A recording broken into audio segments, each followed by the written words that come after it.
Hello and welcome to my channel. I hope आप सब अच्छे होंगे। आज के इस लेक्चर में हम बात करने वाले हैं control and coordination in animals. जो सिंपल एनिमल्स हैं उनमें जो कंट्रोल एंड कोऑर्डिनेशन होती है वो सिर्फ नर्वस सिस्टम के हेल्प से होती है, बट जो कॉम्प्लेक्स ऑर्गेनिजम्स हैं उनमें control and coordination nervous system as well as endocrine system की हेल्प से होती है। अब एंडोक्राइन सिस्टम को आप हार्मोनल सिस्टम भी बोल सकते हो, क्योंकि जो एंडोक्राइन सिस्टम है उसमें वेरियस ग्लैंड्स जो प्रेजेंट होते हैं वो कुछ ना कुछ हार्मोन्स की सिक्रेशन देते हैं, जिसकी वजह से हम उसको हार्मोनल सिस्टम भी बोल सकते हैं। कंट्रोल एंड कोऑर्डिनेशन को अच्छे से समझने से पहले हम कुछ टर्म्स जैसे कि sense organs, effectors, receptors and stimuli को पढ़ेंगे। सबसे पहले हम बात करते हैं सेंस ऑर्गन्स। सेंस ऑर्गन्स आपके वो ऑर्गन्स हैं जिनके थ्रू आप किसी भी तरीके के स्टिमुलस को रिसीव करते हो, उसको सेंस करते हो। फिर आपके पास जो रिसेप्टर है वो क्या है, वही आपका सेंसरी ऑर्गन है। तो अब हम बात करते हैं इफेक्टर ऑर्गन की। जब आपने किसी भी स्टिमुलस को, जैसे कि लाइट को, किसी भी तरीके के शार्प ऑब्जेक्ट की पेन को, या किसी भी तरीके के हीटिंग इफेक्ट को, या ज़्यादा ही किसी कोल्ड इफेक्ट को अगर आपकी बॉडी ने सेंस किया है, तब उस पर जो एक्शन आपने नर्वस सिस्टम की प्रोसेसिंग के बाद लिया है, जिस ऑर्गन ने वो लिया है, उसको हम बोलते हैं इफेक्टर ऑर्गन। तो आगे हम बात करते हैं कि हमारी बॉडी में ये कंट्रोल एंड कोऑर्डिनेशन कैसे होती है। जो कॉम्प्लेक्स ऑर्गेनिजम्स होते हैं उनके केस में जो कंट्रोल एंड कोऑर्डिनेशन होती है वो nervous system and endocrine system की हेल्प से होती है। जो नर्वस सिस्टम है वो आपका दो तरीके का होता है, central nervous system and peripheral nervous system. जो सेंट्रल नर्वस सिस्टम है उसमें हम बात करेंगे ब्रेन एंड स्पाइनल कॉर्ड की, और जो पेरिफेरल नर्वस सिस्टम है उसमें हम बात करेंगे वेरियस काइंड ऑफ नर्व्स की। अब हम बात करते हैं ह्यूमन नर्वस सिस्टम के बारे में। ह्यूमन नर्वस सिस्टम का काम है आपकी वेरियस एक्टिविटीज़ को कंट्रोल करना।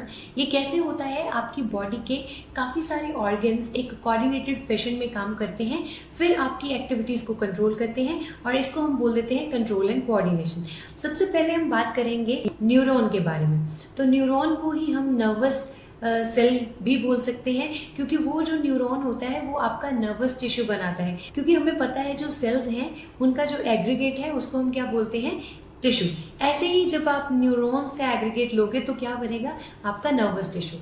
अब यही जो न्यूरॉन है इसका स्ट्रक्चर आपको स्क्रीन पर दिखाई दे रहा है, जिसमें आप देख पा रहे हो 3 यूनिट्स। न्यूरॉन की 3 यूनिट्स क्या हैं, dendrites, cell body and axon. इसी न्यूरॉन के अंदर जो सेल बॉडी है जिसमें आपको न्यूक्लियस दिखाई दे रहा है, इसके अंदर भी आपको क्या है, साइटोप्लाज्म दिखाई दे रहा है। इसी में से कुछ आपको ब्रांचेस सी दिखाई दे रही हैं, जिनको आप क्या बोल रहे हो, डेंड्राइट्स। अब इन्हीं डेंड्राइट्स में से एक डेंड्राइट जो है वो कुछ एक्सटेंड कर जाती है, जिसको हम बोलते हैं एक्सॉन। अब उसी एक्सॉन के ऊपर कुछ स्पेशलाइज्ड सेल्स, जिनको श्वान सेल्स बोला जाता है, वो रैप्ड होते हैं। वही सेल्स क्या बनाते हैं, माइलिन शीथ। और वही माइलिन शीथ का कलर जो होता है वो वाइट होता है, इसलिए यही आगे चल करके आपके ब्रेन का वाइट मैटर भी बनाएगा।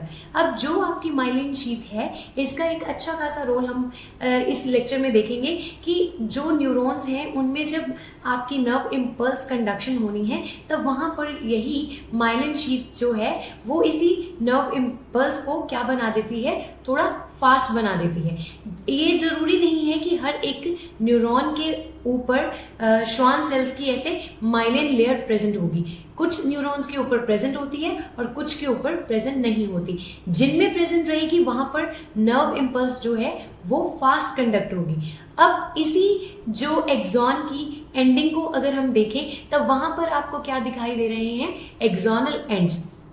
अब इन्हीं एक्सॉनल एंड्स में कुछ स्पेशलाइज्ड वेसिकल्स प्रेजेंट रहती हैं, जिनमें न्यूरोट्रांसमीटर प्रेजेंट होता है। न्यूरोट्रांसमीटर क्या है, वो जो कि आपकी नर्व इम्पल्स को एक न्यूरॉन में से आगे दूसरे न्यूरॉन में कंडक्ट करने में हेल्प करता है।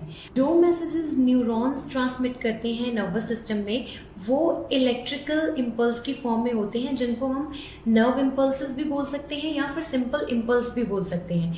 अब यही इम्पल्स जब वो आगे ट्रांसफ़र करते हैं तब इन इम्पल्सेस को वो डेंड्राइट्स की हेल्प से रिसीव करते हैं, जो कि रिसेप्टर्स में प्रेजेंट होती हैं। अब वहाँ से सिग्नल को रिसीव करने के बाद, मतलब इलेक्ट्रिकल सिग्नल को रिसीव करने के बाद, वही सिग्नल को न्यूरॉन में आगे सेल बॉडी में भेज दिया जाता है, फिर आगे एक्सॉन में भेज दिया जाता है और फिर आगे दूसरे न्यूरॉन में भेज दिया जाता है। उन दोनों न्यूरॉन्स में जो इन बिटवीन एक माइक्रोस्कोपिक स्पेस प्रेजेंट रहती है उसको हम बोलते हैं synapse.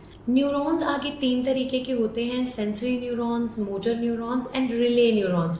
Sensory neurons nerve impulse को ट्रांसमिट करेंगे आपके रिसेप्टर में से आपके सेंट्रल नर्वस सिस्टम में, और जो आपके सेंसरी न्यूरॉन्स हैं वो आपके सेंट्रल नर्वस सिस्टम में से आपके सिग्नल्स को, मतलब नर्व इम्पल्स को ट्रांसमिट करेंगे आपके इफेक्टर ऑर्गन तक। और जो रिले न्यूरॉन है वो sensory neuron and motor neuron में लिंक इस्टेब्लिश करेगा। अब हम देखेंगे कि यही नर्व इम्पल्स जो होती है वो एक न्यूरॉन में से दूसरे न्यूरॉन में कैसे ट्रांसमिट होती है।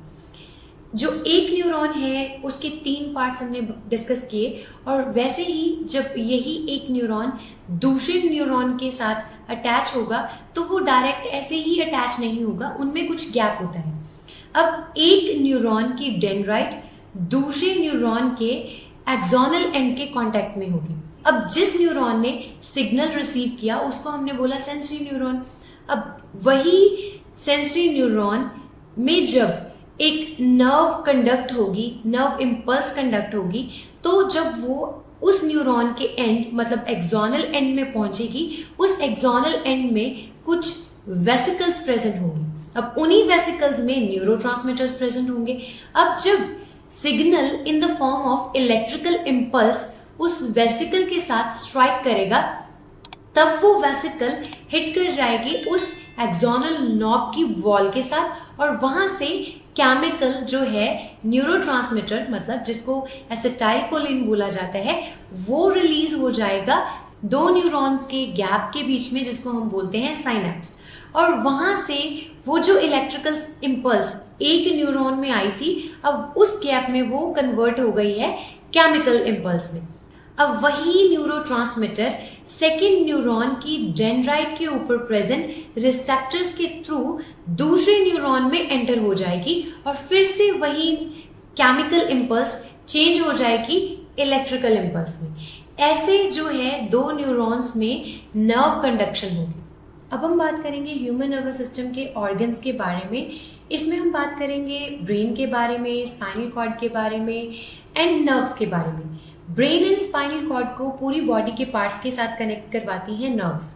अब यही नर्व्स आगे हैं 3 तरह की। एक होती हैं आपकी क्रैनियल नर्व्स, दूसरी हैं आपकी स्पाइनल नर्व्स, और तीसरी हैं विसरल नर्व्स। जो क्रैनियल नर्व्स हैं वो हेड में प्रेजेंट ऑर्गन्स को डायरेक्टली कनेक्ट करवाती हैं ब्रेन के साथ, और जो स्पाइनल नर्व्स हैं वो आपके पूरे बॉडी पार्ट्स को कनेक्ट करवाती हैं स्पाइनल कॉर्ड के साथ, और जो आपके विसरल नर्व्स हैं वो आपके विसरल ऑर्गन्स को कनेक्ट करवाती हैं ब्रेन के साथ। अब हम बात करने वाले हैं reflex actions and reflex art के बारे में।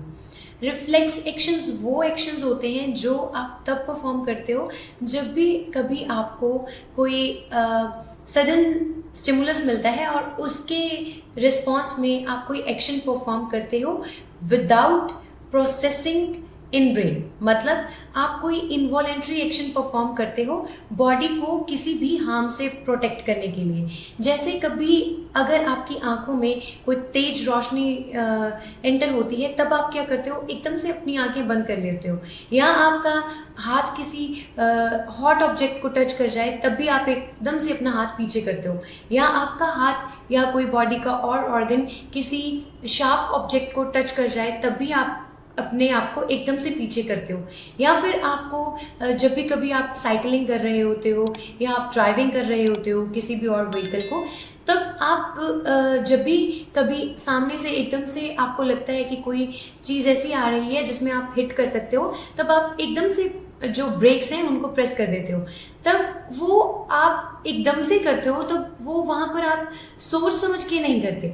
हाँ, शुरू में जब आप इस साइकिलिंग की प्रोसेस को या फिर कोई और व्हीकल की ड्राइविंग को सीख रहे थे, तब आप उस चीज़ की प्रोसेसिंग अपने माइंड में करते थे या आपके ब्रेन में करते थे। बट जब आप उस चीज़ को रिपीट करते रहते हो, तब वो चीज़ें क्या होती हैं, आपकी बॉडी में ऑटोमेटिकली होने लग जाती हैं। तब वहाँ पर आपके ब्रेन में उस चीज़ की प्रोसेसिंग करने की ज़रूरत नहीं पड़ती।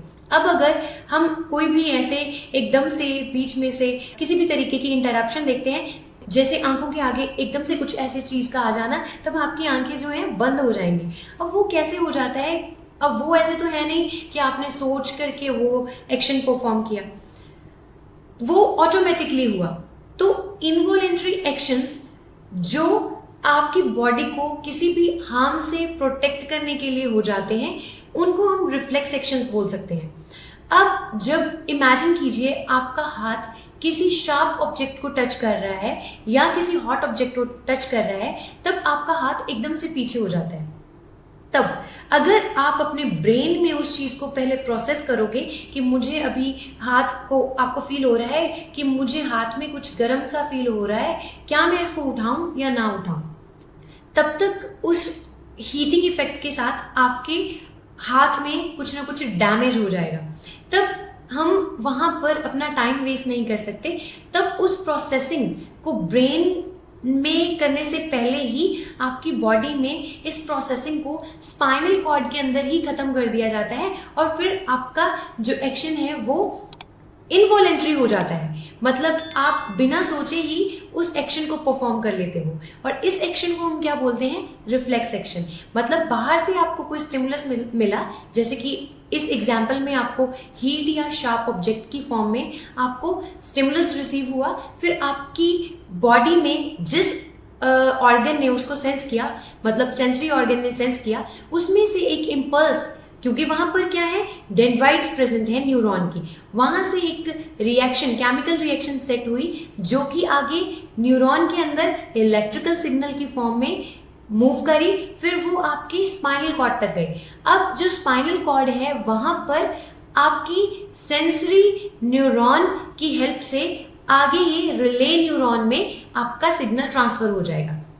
अब रिले न्यूरॉन से यही सिग्नल स्पाइनल कॉर्ड में जब प्रोसेस होने के बाद आगे मूव करेगा, तब वो एंटर कर जाएगा आपके मोटर न्यूरॉन में। अब वही मोटर न्यूरॉन आपके मसल्स के साथ अटैच होती हैं, जो कि पहले रिलैक्स फॉर्म में होते हैं। इमेजिन करिए कि आपका हाथ इस एग्जाम्पल में एक सेंसरी ऑर्गन है।